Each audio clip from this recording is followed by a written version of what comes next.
Wabaunsee. That is the Potawatomi Indian word for dawn of day.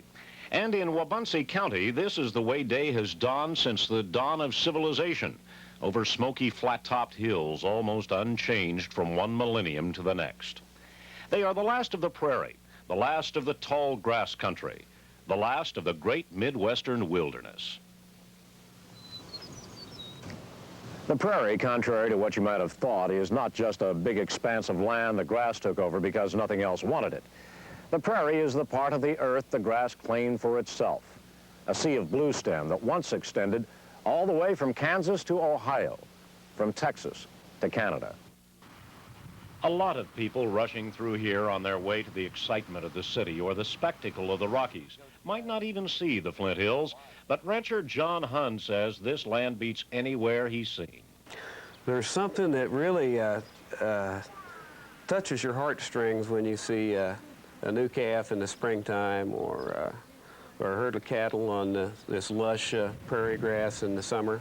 Oh, there's no other experience like it. I suppose maybe you have to be born with it, but riding a horse with my dad in the summertime, checking cattle is one of the things that rivals anything that I've done, any travels that I've had or anything else that I've done, and I wouldn't trade that for anything in the world.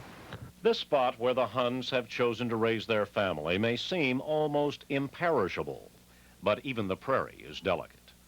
Had it not been for the rocks which underlie its shallow layer of topsoil, it would have been plowed under by the settlers. And now, the prairie depends on the descendants of those settlers for its survival. People like Max Roberts and his wife Marion, who maintain the kind of kinship with the prairie that started with the cattle drives to the Flint Hills from Texas.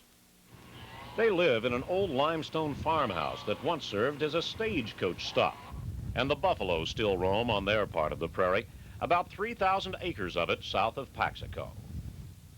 It is in the spring that they and scores of ranchers like them do their part to ensure the prairie survives.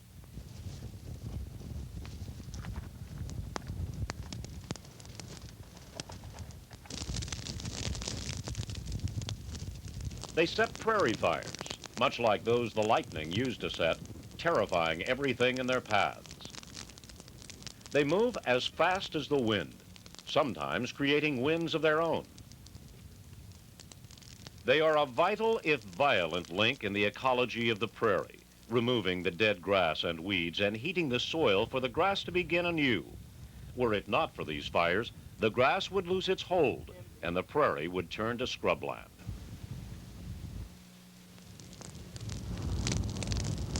So the ranchers perform their fiery ritual every spring, and the night becomes a portrait in flame of the savage beauty of the prairie. And for a moment, those people rushing through here on their way to the Rockies slow down and see the Flint Hills too. Wendell Anschutz, Place to Place, Wabaunsee County, Kansas.